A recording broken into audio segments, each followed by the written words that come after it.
rahasia laki-laki, rahasia suami. Itu kalau dapat SMS doa seperti itu, dia kasih lihat semua temannya. Saya kalau dapat SMS begitu, saya kasih lihat semua temanku, istri yang soleha. Coba lihat bagaimana kita mau poligami kalau istri baik begini. Iya Pak Tok? Iya. Bapak pernah di SMS begitu? Ibu-ibu pernah SMS suaminya begitu? Pernah? Paling SMS-nya, Pak, jangan lupa singgah beli beras.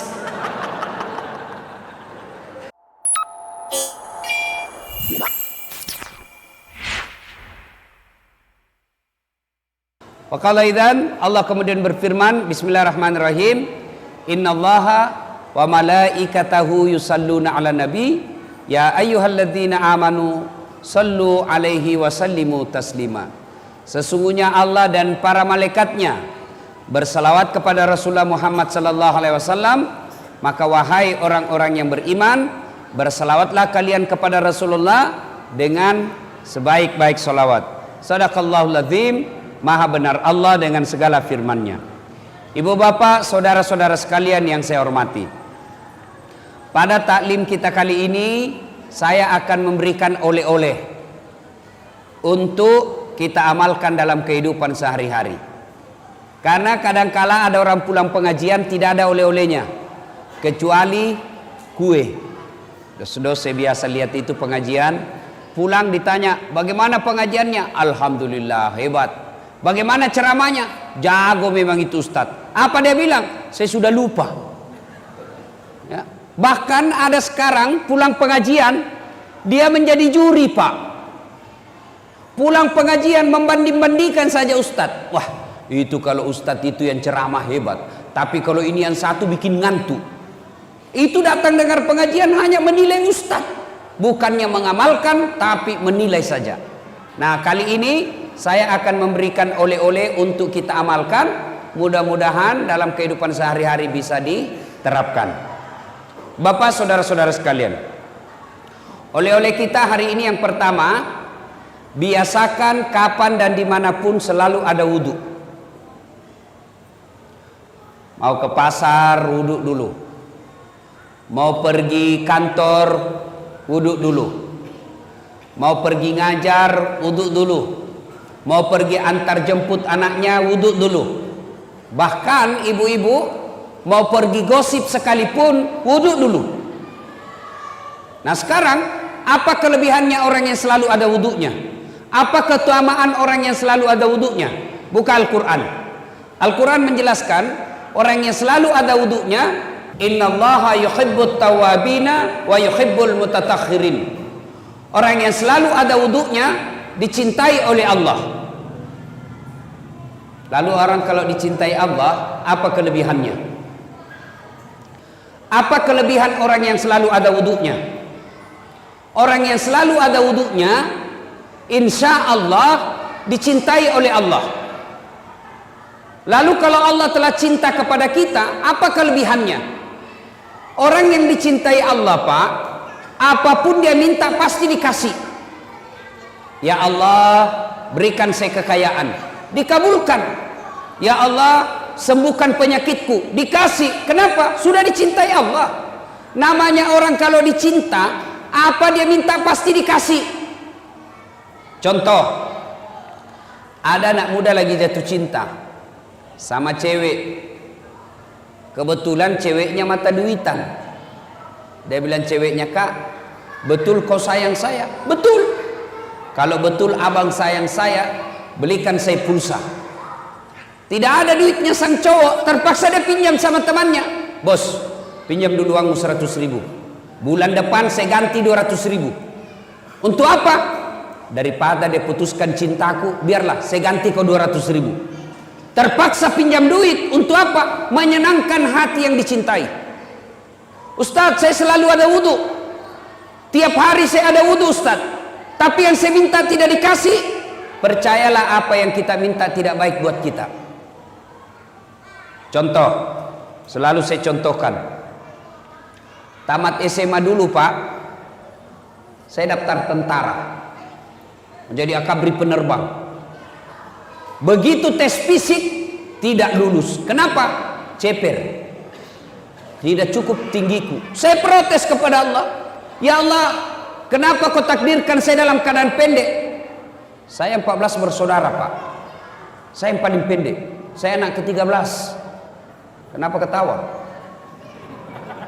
Bagus itu kalau banyak anak daripada cuma 2. Coba kalau 14 anak Pak, 1 anggota DPR, 1 lurah, 1 jaksa, 1 polisi, 1 tentara, 2 penghafal Quran, 4 mubalik.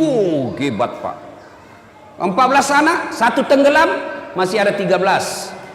1 digigit buaya, masih ada 12. 1 di penjara, masih ada 11. Tapi coba kalau cuma 2, 1 tenggelam, 1 di penjara, habis. Orang dulu itu banyak anak, banyak rezeki. Ibu saya sekarang Pak, tiap bulan 14 juta gajinya. Tiap bulan. Dari mana? 1 anak 1 juta. 14 juta dia terima 1 bulan. Kalah gaji pegawai Pak. Dia bilang ibuku, andai saya tahu begini, saya kasih banyak dulu anakku. Nah, dari 14 bersaudara, saya yang paling pendek. Saya protes kepada Allah, ya Allah, kenapa kau lahirkan saya dalam keadaan pendek? Kau tidak rugi jadi kalau saya jadi tentara. Teman saya lulus Pak, padahal itu teman saya tidak pernah dia kalah nilaiku. Lulus polisi, sekarang dia serse di Sulawesi Barat, reserse.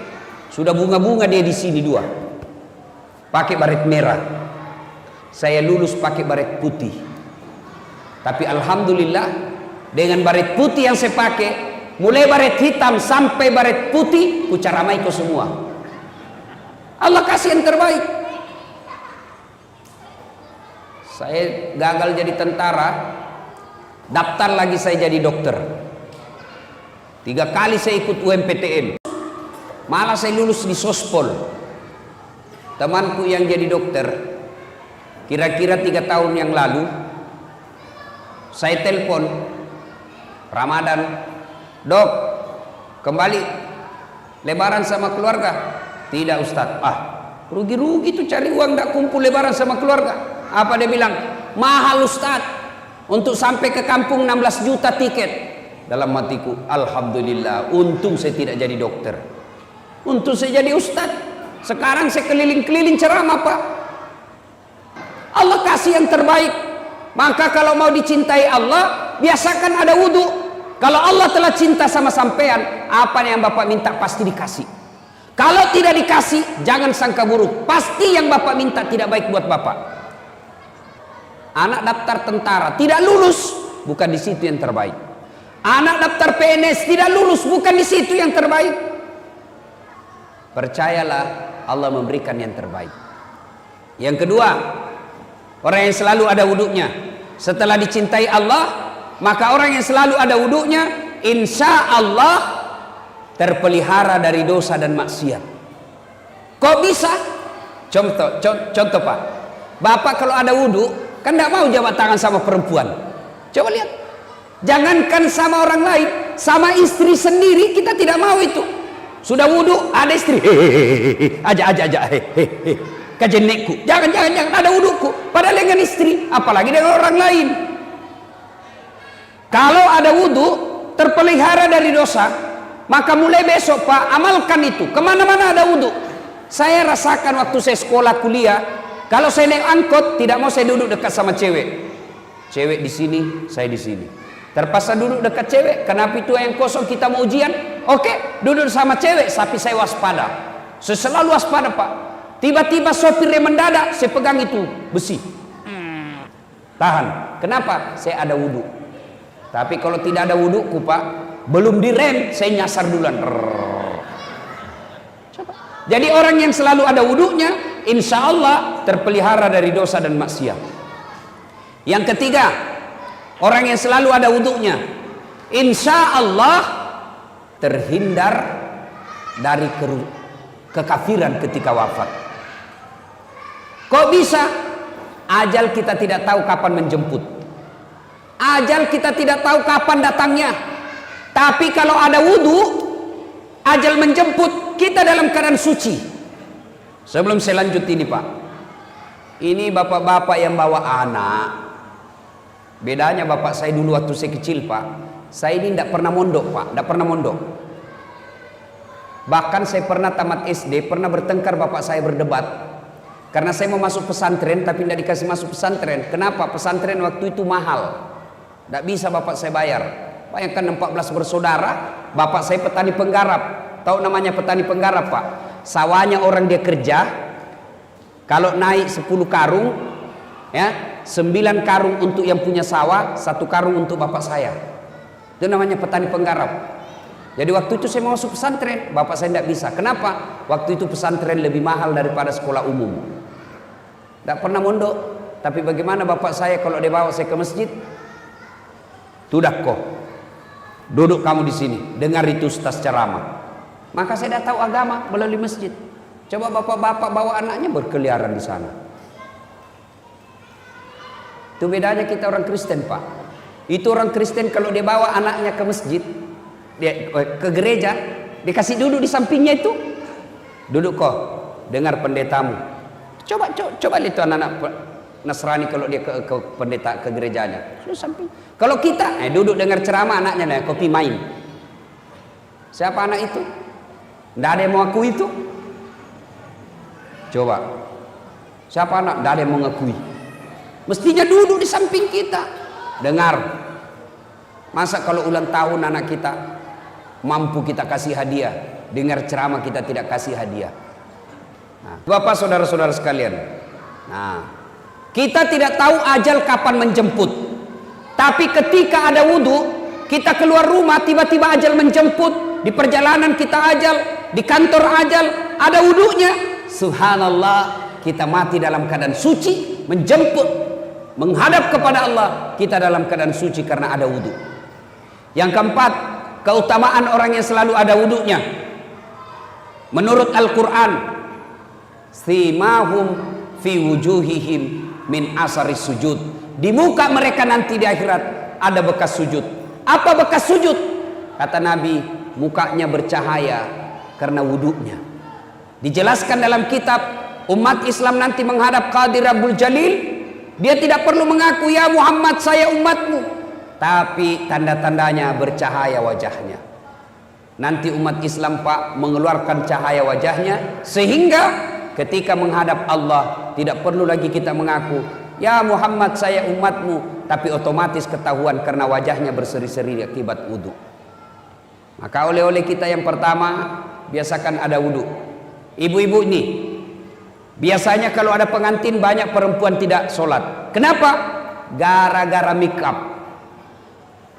Coba lihat perempuan kalau ada pengantin Pak, itu kayak mukanya dikira tembok, kuning, biru, abu-abu, coklat, krem, merah. Tiba waktu sholat, tidak sholat itu. Gara-gara apa? Make up. Maka solusinya wudhu dulu, baru make up. Sudah itu tahan kentut. Biar sudah wudhu, kalau kentut batal. Dia bilang tidak keluar semua Ustaz, masih sedikit aja keluar. Biar sedikit batal. Satu, biasakan ada wudhu. Selalu ada wudhunya. Yang kedua, oleh-oleh kita hari ini, setelah selalu ada wudhunya, yang kedua, tiada hari tanpa sholat duha. Coba diamalkan. Bapak-bapak bekerja tujuannya apa?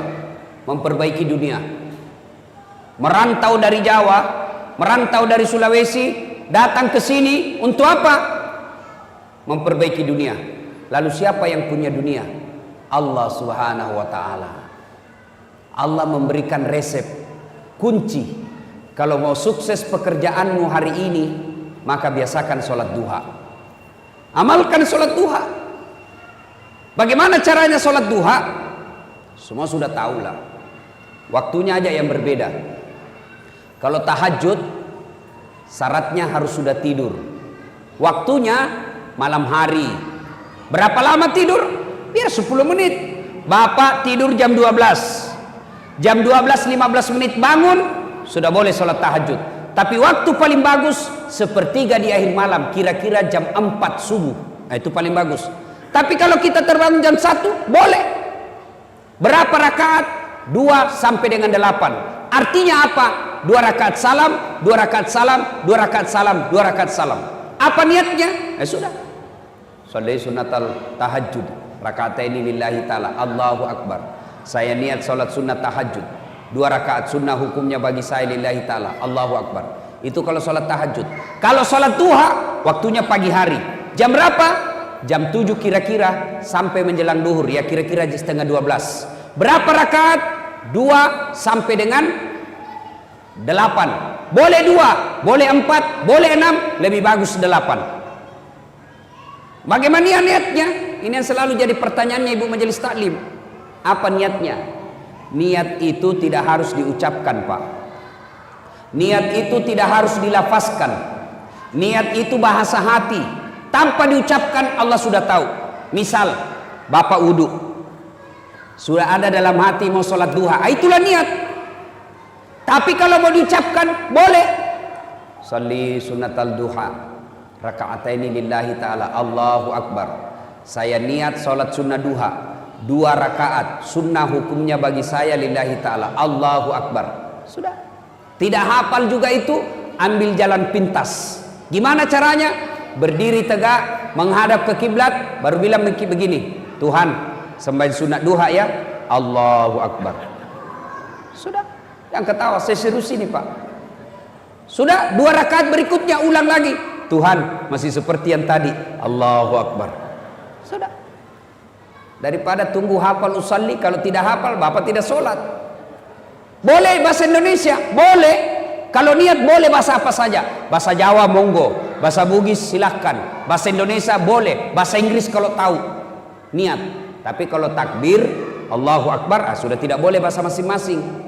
Kan pernah itu ada ulama di Jawa mengajarkan boleh sholat pakai bahasa masing-masing. Bagaimana kacaunya sholat dalam masjid kalau kita pakai bahasa masing-masing, Pak? Yang jadi imam pakai bahasa Arab, Allahu akbar. Makmum datang orang Sulawesi, dia takbir pakai bahasa Bugis, Pungallahu ta'ala malopo. Woi, datang orang Padang, dia takbir pakai bahasa Padang, Allah nan gadang. Woi, datang orang Betawi, anak gaul dari Betawi, dia takbir pakai bahasa Betawi, Allah gede banget gitu loh. Kan kacau sholat. Tapi kalau niat bahasa apa saja boleh. Saya niat sholat sunnah duha, sunnah hukumnya bagi saya lillahi ta'ala, Allahu akbar. Sudah baca doa iftitah. Sudah baca doa iftitah, baca al-fatihah, sunnah wa duha. Kalau tidak hafal surah apa saja, bahkan boleh tanpa surah pendek, boleh. Minimal selesai al-fatihah, minimal 1 ayat, 1 ayat, bukan 1 surah. Mana disebut 1 ayat? Waladhdallin, amin. Bismillahirrahmanirrahim. Alif lam mim. Allahu akbar. Boleh. Rakaat berikutnya waladhdallin, amin. Bismillahirrahmanirrahim. Yasin. Allahu akbar. Boleh. Tapi tentu beda pahalanya kalau Bapak panjang hafalannya. Kenapa? 1 huruf 7 pahala. Jadi makin panjang makin banyak pahalanya. Yang penting jangan baca yang Bapak tidak hafal. Wattini agak berat ini, Pak. Hafal-hafal setengah wattini, baku sambung dengan walasri. Atau al-kafirun, berat juga ini, Pak. Biasa mutar tidak mau sampai. Wala antum abiduna ma abud wala ana abidu ma abattum wala antum abiduna ma abud wala ana abidu ma abad wala antum abid wala ana abid. Dia bilang istrinya, kenapa itu tak putar-putar tidak mau sampai? Dia bilang, ini juga lah aku pikir. Kacau salatnya ya. Tapi kalau tidak hafal wadduha, surah apa saja. Al-Ikhlas, rakaat pertama. Rakaat kedua Al-Ikhlas lagi. Boleh. Sudah, minta kepada Allah. 2 rakaat. Assalamualaikum warahmatullahi wabarakatuh. Assalamualaikum warahmatullahi wabarakatuh. Berdoalah. Berdoa harus bahasa Arab. Tidak. Minta sesuai kebutuhan kita. Jangan minta sesuai yang apa yang diajarkan buku. Belum tentu apa yang ada dalam buku kita paham. Lebih baik kita curhat. Ya Allah, saya sudah capek jadi orang miskin ya Allah. Gimana saya mau bersedekah kalau saya miskin selamanya ya Allah. Bukakan pintu-pintu keutamaan dunia bagi saya ya Allah. Murahkan rezekiku ya Allah. Insya Allah kalau laku tanahku tahun ini saya kasih umrah orang tua saya. Masa Allah tidak kabulkan doa kita? Coba minta Pak. Tidak usah minta sama wali kota, tidak usah minta sama gubernur. Politisi baik sebelum dipilih Pak kalau kampanye. Baik betul. Caleg-caleg ini sekarang Pak, gampang tahu caleg Pak. Mau tahu tanda-tandanya caleg gampang. Kalau tiba-tiba ketemu tidak kenal senyum, gampang senyum, ngajak traktir pasti caleg. Udahlah, daripada mengharap sama politisi, mending kita berdoa kepada Allah. Selesai salat duha, minta kepada Allah. 2 rakaat salam, minta. Naik lagi sholat, 2 rakaat, minta lagi, ulang-ulang. Masa Allah tidak kabulkan? Kalau Allah sudah janji, ud'uni astajib lakum, minta kau kepadaku, pasti saya kabulkan. Itu janji Allah. Kalau Allah yang janji pasti dikasih. Saya bukan mau takabur Pak, ini memperkenalkan diri saja.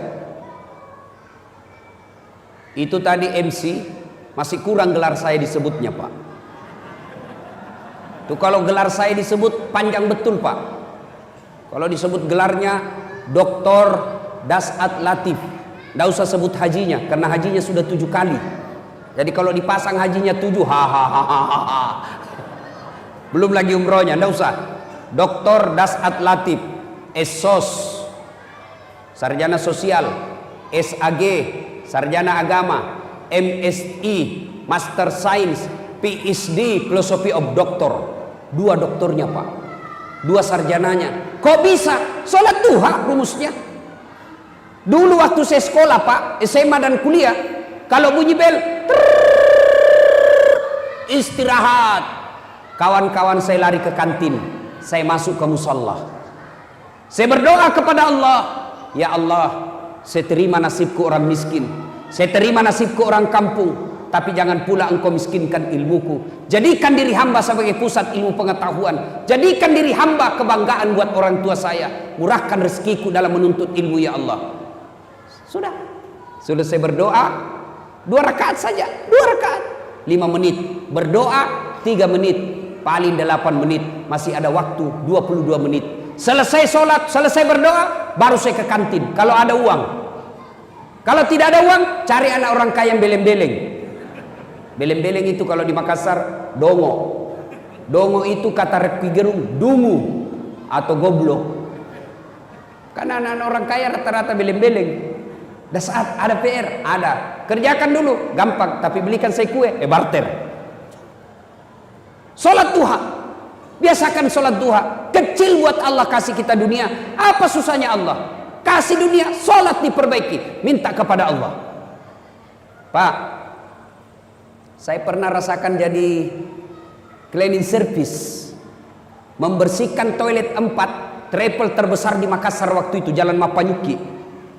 Saya bilang sama yang punya travel, tidak usah gaji saya, tapi kasih masuk namaku kalau ada undian umroh. Kasih masuk nama saya, tidak usah gaji. Sampai tutup itu kantor, tidak dapat saya Pak.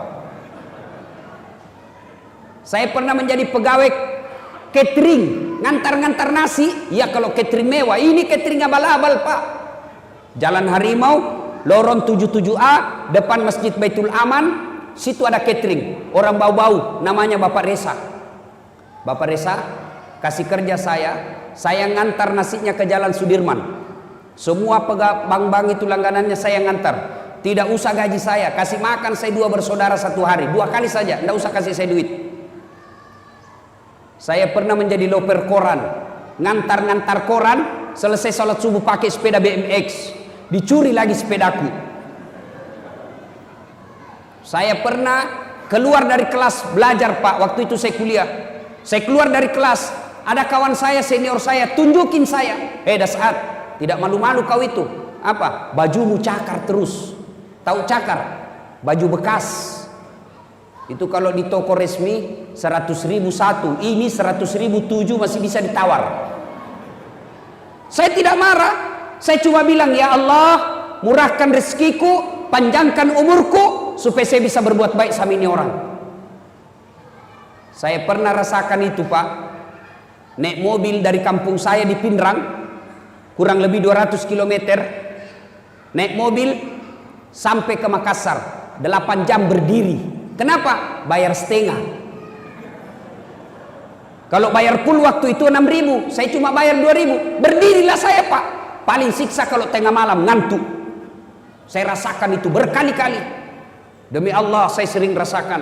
Saya pulang sekolah, pulang kuliah, mau pulang kampung, ceritanya mau minta duit sama bapak saya. SPP waktu saya itu 92.000, 90.000 satu bulan, satu semester. Saya pulang kampung, begitu saya buka tutup nasi, nasinya saja mamaku dia cuma campur apa Pak? Garam, kasih minyak kelapa dengan kelapa muda, gabung-gabung itu garam, minyak kelapa dengan minyak dengan kelapa muda dicampur dengan nasi baru dimakan. Saya bilang sama adekku, ndak usah kau minta uang pembayaran. Kalau kau minta, bapak berpikir ibu stres belum tentu ada uangnya. Lebih baik kita senangkan perasaannya. Kenapa kau das? Tidak ji Pak, datang-datang saja. Padahal saya mau minta pembayaran, tidak jadi saya pulang. Saya sering rasakan jalan kaki. Tapi biiznillah, dengan izin Allah, tidak pernah lepas salat duha aku Pak. Saya pegang betul itu namanya salat duha untuk pintu dunia. Alhamdulillah. Kalau dulu saya menjadi pegawai catering, pegawai cleaning service supaya bisa umroh, alhamdulillah sekarang saya punya travel sendiri. Saya bisa umroh kapan saja saya mau. Bahkan mengumrohkan orang. Dengan izin Allah. Kalau dulu saya jalan kaki, alhamdulillah saya sudah punya mobil beberapa unit. Bahkan yang saya pakai sekarang Pak, belum cukup 5 di Makassar mobil seperti itu. Dengan izin Allah. Gimana rumusnya Ustaz? Sholat duha. Jadi bapak kalau mau baik anaknya, suruh sholat duha, pelihara dengan baik. Ibu-ibu, mau bantu suami cari nafkah? Mau ibu? Mau? Ibu ndak usah dagang kiri kanan, nanti difitnah orang. Wih, begitu suaminya pergi, dia pergi juga. Gimana caranya? Tinggal sholat duha di rumah. Suami pergi, ibu sholat duha 8 rakaat saja, paling lama setengah jam. Kadang-kadang ada juga 2 rakaat cuma 1 menit. Allahu Akbar, Allahu Akbar, Allahu Akbar, Assalamualaikum. Amin. Sudah. Saya tanya kenapa cepat sekali sholat duhamu? Saya sudah hafal Ustaz. Kalau soal hafal, kau bilang saja begini, Allahu Akbar. Tuhan, bacaannya sama kemarin. Assalamualaikum warahmatullahi. Ya sudah begitu saja. Sholat duha ibu. Selesai sholat duha, ibu menghadap kepada Allah. Salawat dulu supaya cepat doanya diijabah Allah. Ya Nabi salam alaika, ya Rasul salam, salam alaika. Sambil ibu bayangkan suami cari nafkah dorong-dorong gerobak, sambil ibu bayangkan jual-jual bensin suaminya, sambil ibu bayangkan lagi di sawah, sambil ibu bayangkan lagi di pasar suaminya cari nafkah, ibu salawat mengharapkan ridha Allah. Ya Nabi salam alaika, ya Rasul salam, salam alaika, ya Habib salam alaika, salawatullah alaika. Ini kalau saya di Sulawesi salawat begini semua jamaah ikut. Di sini dia lihat-lihati saya. Bingung juga saya ini. Dia kira saya barangkali nyanyi. Ya Nabi salam, ya Rasul salam, salam alaika, ya Habib salam alaika, salawatullah alaika. Ada juga sudah saya dengar tidak dia hafal, dia cuma sudah bagus lah itu. Pak, ibu sudah sholat duha, selawat, minta kepada Allah. Tidak harus bahasa Inggris, tidak harus bahasa Bugis, tidak harus bahasa Arab. Bahasa apa? Bahasa ibu. Apa bahasa ibu? Bahasa sehari-hari kita. Bahkan boleh berdoa pakai bahasa isyarat. Bahkan paling ringkas boleh berdoa begini, ya Allah, Engkau sudah tahu apa yang ku mau, kabulkan ya Allah. Selesai. Paling ringkas itu. Puang, musen ni agak melo. Alena Paling gampang itu. Ya Allah, kasih saya yang saya mau ya Allah. Saya tidak tahu menyusun kata-kata ya Allah, tapi Engkau tahu apa yang ku mau. Kabulkan cepat ya Allah. Selesai. Daripada bahasa Arab tidak ditahu artinya, bingung malaikat. Amin ya. Dia bilang, malaikat apa maksudnya ini ibu? Mau minta rezeki, dia disuruh kawin lagi suaminya. Silakan minta kepada Allah. Doa selesai sholat duha, dengar baik-baik bu. Bahasa Indonesia. Ya Allah, jika rezeki suami saya masih di atas langit, turunkan. Jika masih dalam tanah, munculkan. Jika masih jauh, dekatkan. Jika masih sedikit, cukupkan. Dan yang lebih penting ya Allah, berkahkan. Coba. Selesai sholat duha, selesai berdoa, SMS suaminya. Pak, jangan menghalalkan segala cara. Jangan putus asa. Baru saja Bapak saya doakan dalam sholat duhaku. Insya Allah Bapak dapat rezeki hari ini. Masya Allah. Kita sebagai suami, bu, dengar baik-baik bu. Ini rahasia laki-laki. Dengar baik-baik bu, jangan kasih tahu yang tidak datang pengajian. Rahasia laki-laki, rahasia suami, itu kalau dapat SMS doa seperti itu, dia kasih lihat semua temannya. Saya kalau dapat SMS begitu, saya kasih lihat semua temanku. Istri yang soleha. Coba lihat bagaimana kita mau poligami kalau istri baik begini. Iya Pak Tok? Iya. Bapak pernah di SMS begitu? Ibu-ibu pernah SMS suaminya begitu? Pernah? Paling SMS-nya, Pak, jangan lupa singgah beli beras. Pak, jangan lupa singgah beli telur. Padahal tentara suaminya singgah beli telur. SMS lah suaminya sekali-kali dengan doa. Bagaimana suami tidak mau cari ganti kalau ibu tidak pernah sholat duha? Suami tiba-tiba ada berita, bu, SMS temannya ibu, bu, saya lihat suaminya bonceng cewek, gelisah. Maka istri yang baik, dia bangun atau dia sholat duha, sholat hajat, minta pertolongan kepada Allah. Ya Allah, Engkau yang mengatur rasa cinta dalam hati suamiku. Palingkan hati suami saya, bikin dia pusing kepalanya kalau dia tidak lihat saya 2 jam. Pulang lagi tiap 2 jam, pulang lagi, pulang lagi. Ya ibu, sholat duha. Pak, punya anak SMA, SMP, ajari sholat duha. Bapak harus tahu jam berapa istirahatnya. Istirahat anak, telepon dia Pak. Nah, sudah sholat duha? Belum Pak? Tutup ya. Sholat dulu nak ya. Sebentar Bapak telepon lagi. 10 menit kemudian telepon lagi. Jangan berhenti sebelum dia bilang sudah. Sudah. Kewajiban Bapak mengawasi anak sudah bagus. Coba, bagaimana anaknya mau sholat duha, bapaknya aja tidak. Coba jangan remeh itu sholat Pak. Kecil buat Allah kasih Bapak. Apa susahnya Allah kasih yang kita mau? Kalau Allah yang mau kecil ini dunia, gimana caranya? Perbaiki sholat. Saya kasih logika sederhana. Ada enggak manusia tidak punya masalah Pak? Ada? Kira-kira ada di sini tidak punya masalah? Kalau saya lihat dari sana sampai sana dan di belakang, semua muka-muka penuh masalah. Cicilan belum lunas, mau punya anak, mau tambah istri. Masalahnya mau tambah istri. Tapi ibu juga jangan salahkan kalau suami mau nambah. Bagaimana kita tidak mau nambah Pak? Nabi jelaskan, wanita yang baik itu adalah yang menyenangkan hati ketika dipandang suaminya. Bapak di rumah menyenangkan hati tidak istri kalau dipandang? Menjengkelkan. Mau tidur rasa 3 hari tidak dicuci dia pakai. Kelihatan tali BH. Bego, robek-robek dasternya. Tidak sikat gigi masuk kamar. Nonton TV angkat kakinya. Makan kacang. Pegang sinetron.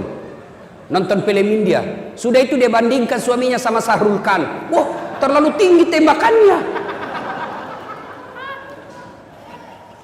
Gendut, malas masak, menguap aja kerjanya. Kita nonton cewek-cewek cantik di sinetron, kita lihat istri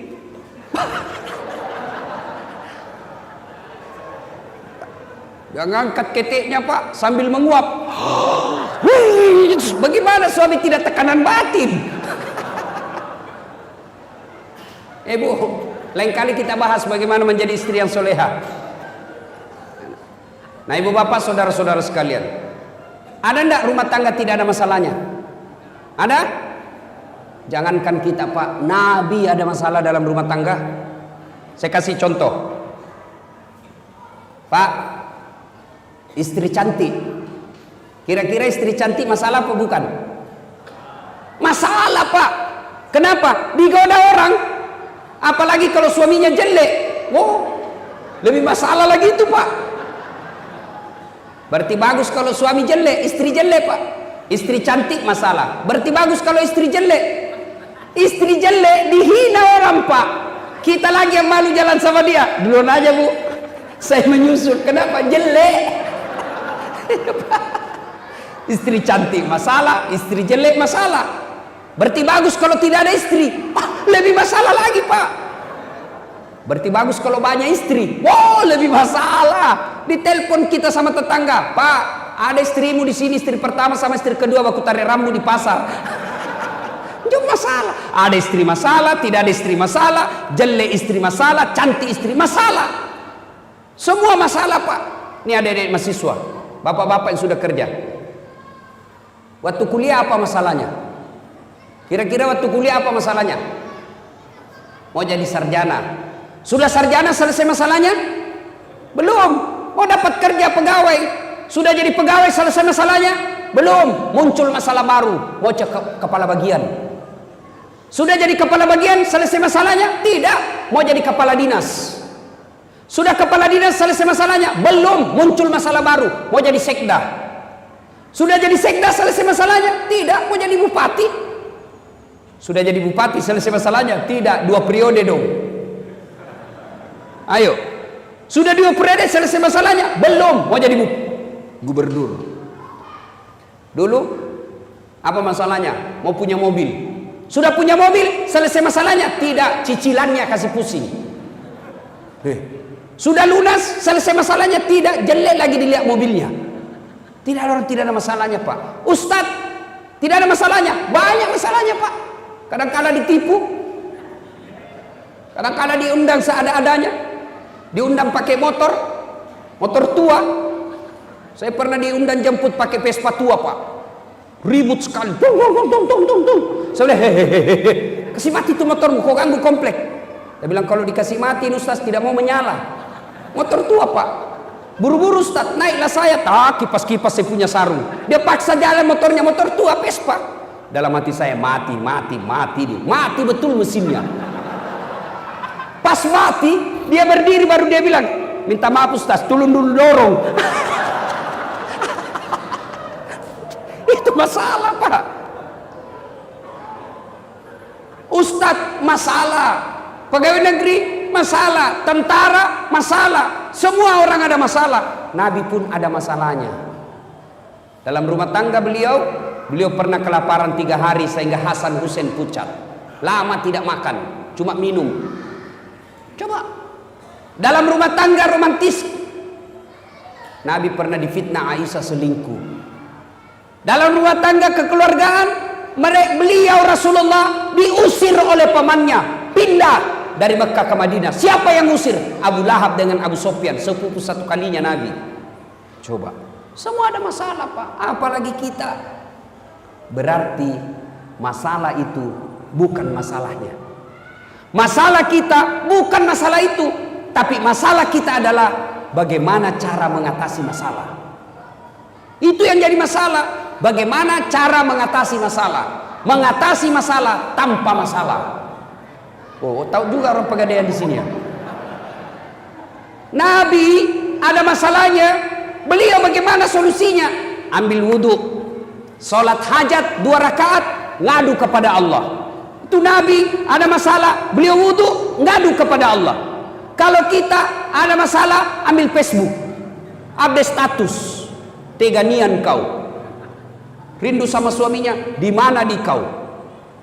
Mau malam, update status, kesepian banget, disleding sama temannya, boleh juga tuh diganti. Selingkuh berawal dari Facebook. Ini kita ini kan selalu berdoa, Pak. Manusia akhir zaman rajin berdoa. Berdoanya di mana? Di status. Sibuknya itu Tuhan mau baca statusmu.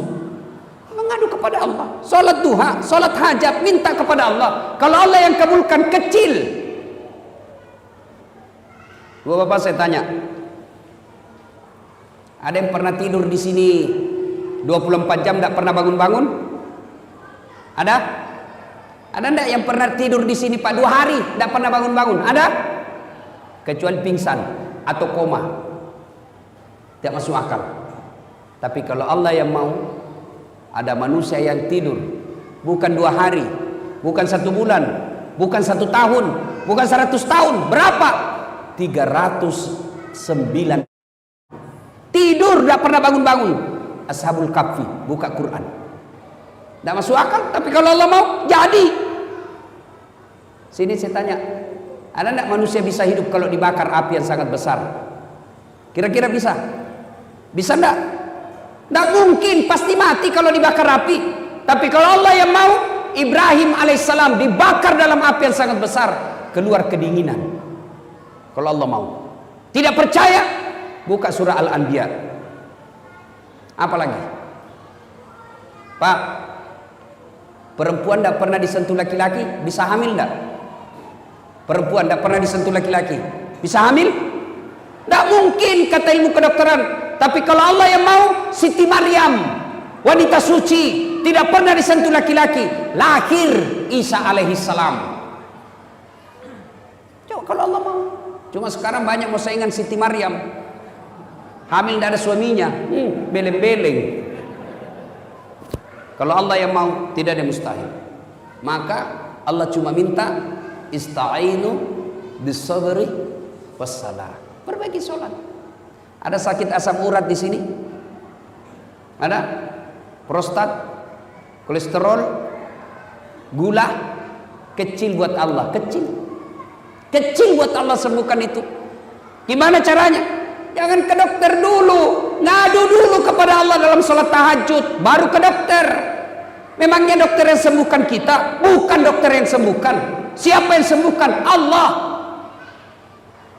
Kalau dokter yang sembuhkan, mestinya tidak ada dokter yang sakit.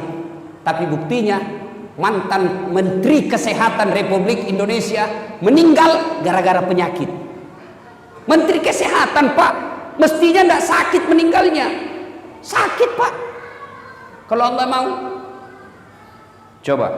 Dan sampai detik ini, mohon maaf kalau ada dokter di sini, sampai detik ini saya belum pernah dokter yang hebat, ketemu dokter yang hebat. Kenapa?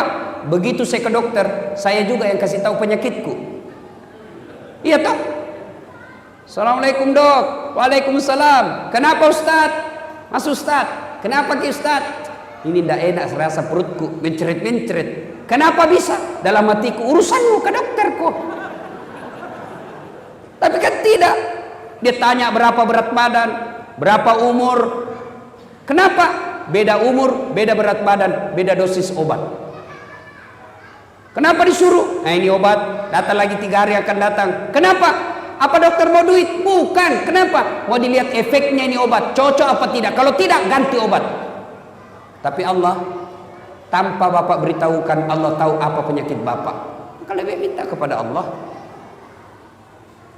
Nah, kalau urusan dunia, adik-adik, kecil ini dunia. Kecil buat Allah kasih kamu insinyur, kecil buat Allah kasih mobil, kecil buat Allah lunasin utang. Caranya apa? Ngadu kepada Allah, sholat diperbaiki. Gimana mau baik dunia kita? Kita anggap renteng itu sholat. Tak mungkin. Jadi rumusnya perbaiki sholat. Gimana mau sholat duha 5 waktunya saja bolong-bolong? Saya kasih contoh. Kenapa hidup kita tidak susah seperti ini? Susah betul lunas utang, susah punya rumah, susah punya mobil, susah punya anak yang baik. Kenapa? Karena kita jauhi Allah. Contoh. Suatu ketika saya pergi mencukur, gunting rambut. Yang cukur saya antara laki-laki dengan perempuan. Tahu kan makhluk seperti ini? Calabai. Saya bilang wandu, wanita doraka. Laki bukan, perempuan bukan. ACDC, Makhluk seperti ini kan cerewet Pak. Waktu dia cukur saya cerewet betul. Semua dia komentar. Saya diam-diam saja dengar. Nanti saya tersinggung waktu dia bilang, Ustadz, saya tidak percaya Tuhan Maha Pengasih. Langsung saya pukul tangannya. Hah? Sembarang dia bilang ini bencong. Kenapa bilang begitu? Kalau Tuhan Maha Pengasih Ustadz, kenapa ada peminta-minta di jalan? Dalam hatiku, benar juga ini orang. Tapi tidak usah diajak ke debat. Apa gunanya jenis kelaminnya aja tidak jelas. Bikin habis-habis kuota. Keluarlah saya. Pas saya keluar ketemu orang gondrong. Tahu gondrong kan? Saya panggil, ini jawabannya. Saya panggil itu gondrong, sini dulu. Kau ikut sama saya kasih kau 50. Ikutlah dia. Saya kembali ke salon itu. Assalamualaikum. Waalaikumsalam. Kenapa lagi Ustaz? Sini dulu, Deng. Saya tidak percaya ada tukang cukur di sini. Sembarang Ustaz bilang, itu barusan kait syukur kau. Saya tidak percaya ada tukang cukur. Kalau ada tukang cukur di sini, kenapa ada di gondrong? Begitulah kita Pak. Dia bilang ini tukang cukur. Dia gondrong karena dia tidak datang. Coba kalau datang, saya gondol Ustaz. Gimana kita tidak punya masalah? Kita tidak pernah datang kepada Allah. Kita berdoa, ya Allah perbaiki hidupku. Ya Allah muliakan usiaku. Ya Allah persempurnakan hidupku. Ya Allah angkat derajatku. Ya Allah muliakan bisnisku. Allah jawab, oke, sini kau kalau mau. Hayya alal falah, sini saya kasih kau kemenangan. Tapi apa jawaban kita? Tunggu. Pantas hidup kita susah. Tuhan disuruh menunggu. Makanya Bapak perbaiki sholat. Biar dia tidak insinyur, kalau baik sholatnya aman dunianya Pak. Tapi kalau tidak beres sholatnya, tinggi sekolahnya, kurang ajar. Coba lihat anak-anak sekarang Pak, sopan sama cowoknya. Kalau sama cowoknya, terserah abang aja deh, saya ikut aja, mana yang abang menurut cocok. Itu sama pacarnya, sama bapaknya kurang ajar. Mana buktinya? Periksa HP-nya anak-anak bapak di rumah. Kira-kira siapa wallpapernya Pak? Anak-anak bapak di rumah buka handphonenya, siapa gambarnya di sini? Gambarnya bapaknya. Anak mahasiswa saya periksa. Wih, gagah betul cowoknya Pak. Wih, gagahnya cowokmu dek. Dia bilang enggak, galungnya ini Ustaz. Siapa ini? Lee Min Ho. Oh, siapa ini Lee Min Ho? Artis Korea. Oh, artis. Dia kenal kok? Tidak Ustaz. Pernah kau di SMS? Tidak. Pernah kau dikirimi pulsa? Tidak. Bodoh. Ganti itu. Bapakmu di situ kau pasang. Bapakmu kasih sekolah kau. Gapus itu. Ganti mau fotonya bapakmu. Dia hapus. Tunggu paling Ustaz. Dia cari fotonya bapaknya. Oh tidak ada Ustaz, sudah dihapus. Bapak ibu saudara-saudara sekalian, perbaiki sholat. 5 waktu cukup, sempurnakan dengan sholat duha. Ini oleh-oleh yang kedua, perbaiki sholat. Yang ketiga, tiada hari tanpa bertaubat. Taubat itu apa berkaitan dengan dosa? Tidak. Kalau taubat hanya berkaitan dosa, maka Nabi tidak usah bertobat. Nabi tidak perlu istighfar. Kenapa? Nabi tidak punya dosa. Bahkan dijamin oleh Allah, ya Muhammad, kalau ada dosamu, aku telah ampuni dosa-dosamu. Tapi apakah Nabi tidak pernah istighfar? Sekali beliau duduk, 100 kali istighfar. Astagfirullahaladzim. La ilaha illa anta subhanaka inni kuntu minadz dzalimin. Satu ketika Imam Ahmad tahu Pak, muridnya Imam Syafi'i. Imam Syafi'i mengajarkan kunut, Imam Ahmad tidak. Suatu ketika Imam Ahmad bercerita, saya tidak tahu kenapa saya rindu sekali mau ke Basrah. Tinggal di Baghdad, ibu kota Irak, tapi mau sekali ke Basrah. Ibaratnya tinggal di Jakarta, rindu dengan mau ke Bogor. Padahal di Bogor tidak ada keluarganya, tidak ada sahabatnya. Imam Ahmad berkata, saya tak tahu kenapa saya rindu betul mau ke Bogor, mau ke Basrah. Akhirnya menjawab kerinduannya Imam Ahmad safar. Dia jalan musafir ke Basrah.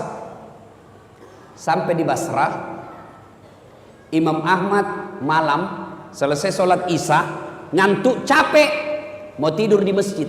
Dilihat sama marbot, penjaga masjid. Kata marbot, Syekh, tal, pergi. Dia tidak tahu siapa ini diusir. Karena waktu itu belum ada foto. orang umumnya tahu namanya tapi tidak kenal wajahnya. Tahu Imam Ahmad tapi tidak kenal wajahnya. Ya saya keluar, tidak boleh tidur dalam masjid. Ini juga panitia masjid, Pak. Jangan larang orang tidur dalam masjid. Siapa tahu gara-gara dia tidur di masjid dapat hidayah. Yang dilarang dalam masjid itu bukan tidur. Yang dilarang apa? Ngiler. Kalau dia bisa tidur tidak ngiler, sudah. Bagaimana caranya? Suruh menghadap ke atas. Atau dia kasih bantal ininya. Nah, begitu dia keluar. Sudah. Kenapa ngiler dilarang? Karena najis.